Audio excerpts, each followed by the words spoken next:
rédíò Tùngbá 100.9 FM láti ròyìn Adélékè Kẹ́hìndé òun náà ni oníròyìn o. Ààrẹ orílẹ̀-èdè wa Nàìjíríà Ààrẹ Muhammadu Buhari ti gbé ìwé ètò ìṣúná owó ọdún 2022 tíye rẹ̀ lé díẹ̀ ní tírílíọ̀nù 24 náírà fún àgbáríjọ àwọn ọmọ ilé ìgbìmọ̀ aṣòfin nílùú Àbújá lẹ́yìn tí ó pe àkórí rẹ̀ ìwé ètò ìṣúná owó ọ̀hún fún ìdàgbàsókè ètò ọrọ̀ ajé àti àgbérò ètò ọrọ̀ ajé. Ìwé ètò ìṣúná owó ọ̀hún fún tírílíọ̀nù 2 ó lé dáadáa ni ó fi lé sí ti ìwé àkọsílẹ̀ ètò ìṣúná ọdún 2021. Ààrẹ orílẹ̀-èdè Nàìjíríà Ààrẹ Muhammadu Buhari mẹ́nubà àwọn ọ̀kan-ò-jọ̀kan ìgbésẹ̀ pẹ̀lú ètò tí ìṣèjọba tó wà lórí àlééfà yìí ti gbé o láti fi mú ìdàgbàsókè bá ọrọ̀ ajé orílẹ̀-èdè yìí pẹ̀lú ṣàgbérò rẹ̀ pẹ̀lú ní àsìkò àjàkálẹ̀ àrùn COVID-19 ṣe ìdíwọ́ fún ìdàgbàsókè ètò ọrọ̀ ajé o. Ó wá sọ pé pẹ̀lú ìwé ètò ìṣúná owó tí ó ń gbé ka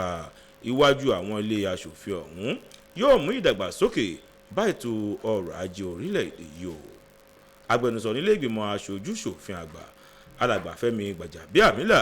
ó gbóríyìn fún àwọn ìgbìmọ̀ aláṣẹ ìjọba àpapọ̀ fún èròǹgbà àti ìpinnu wọn o lórí ìwé ètò ìṣúná owó ọdún tí ń bọ̀. Ó wá ṣe ìlérí pé àwọn kò ní fi ṣíṣe àgbéyẹ̀wò ìwé ètò ìṣúná owó ọ̀hún falẹ̀ á lè tètè sọ dòfin láti bọ̀wọ̀ lù lẹ́yẹ òṣùpá.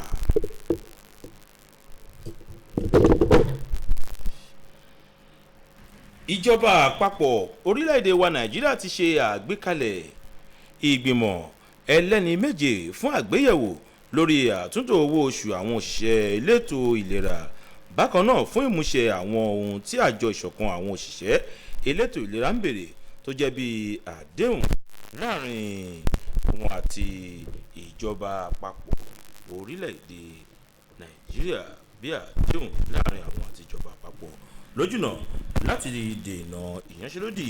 àti àwọn àjọ ọ̀hún jẹ́ eléyìí tí wọ́n ń ṣe ìfọ̀nrẹ́ rẹ̀ wípé wọ́n máa gbé tí ìjọba àpapọ̀ bá kọ̀ láti mú àdéhùn tó wà láàrin àwọn iṣẹ́ o. Ní ọ̀rọ̀ tí alága gbogbogbò fún àjọ ìṣọ̀kan àwọn òṣìṣẹ́ elétò ìlera tí wọ́n fi léde ìyẹn ọ̀gbẹ́ni Josiah yóò bẹ́lẹ̀ mọ́yè nígbà Àbújá, ó sọ pé ó ṣe pàtàkì fún àjọ ọ̀hún ti fún àwọn ìgbìmọ̀ ọ̀hún tíjọba àpapọ̀ ṣe àgbékalẹ̀ láǹfààní o láti ṣe iṣẹ́ lórí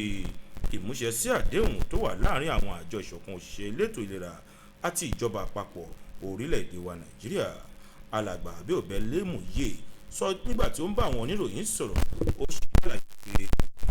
ìgbésẹ̀ àti ìpinnu ìjọba àpapọ̀ òun náà ní láti wọ́gilé ìyanṣẹ́lódì tó yẹ kí àwọn òṣìṣẹ́ elétò ìlera ọ̀hún bẹ̀rẹ̀ láìpẹ́ òun. Ààrẹ ilé ìgbìmọ̀ aṣòfin àgbà nílùú Àbújá alàgbà Ahmad Lawan wọ́n ti rọ ìjọba àpapọ̀ orílẹ̀-èdè wa Nàìjíríà wípé kí wọ́n wá ọ̀nà míì o tí wọ́n lè máa gbà fún ìnáwó àwọn iṣẹ́ àkànṣe tí wọ́n gùn lé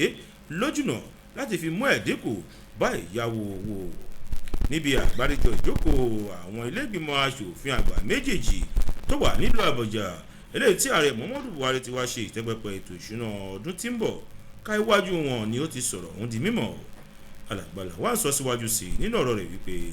àwọn òṣìṣẹ́ ilé iṣẹ́ ìjọba àpapọ̀ ẹ̀ka òjẹ̀ka tó fi mọ́ àwọn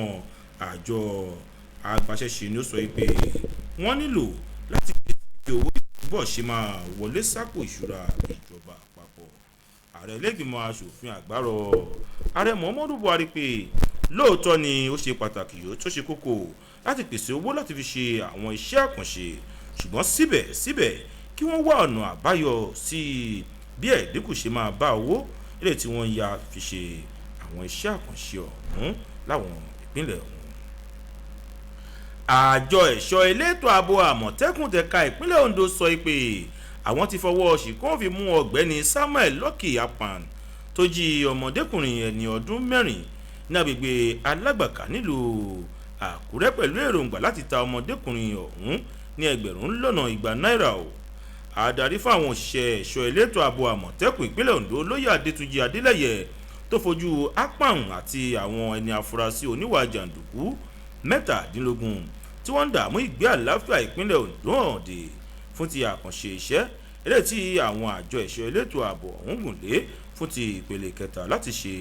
àfọ̀mọ́ ìpínlẹ̀ Ondo lápapọ̀. Alàgbà Adélẹ́yẹ ṣàlàyé síwájú sí pé fún ẹ̀sùn ní ọlọ́kan-ò-jọ̀kan làwọn mú àwọn ẹni afurasí oníwà jàǹdùkú ọ̀hún fún o bí ìwà ìjínigbé, jìbìtì lórí ẹ̀rọ ayélujára, ẹgbẹ́kẹ́gbẹ́, ẹgbẹ́ òkùnkùn àti àwọn ìwà míì bẹ́ẹ̀ ló ní ó wà lọ́wọ́ àwọn ẹni afurasí ọ̀hún táwọn fọwọ́ ṣìkún òfin mú láwọn agbègbè ní ọlọ́kan-ò-jọ̀kan tó wà nípìnlẹ̀ Ondo.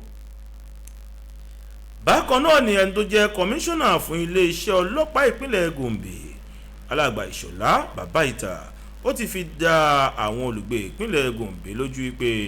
ní gbogbo oṣù tó kù kí ọdún yìí wá sópin àti lẹ́yìn oṣù ọ̀hún ló ní àwọn máa rí dájú pé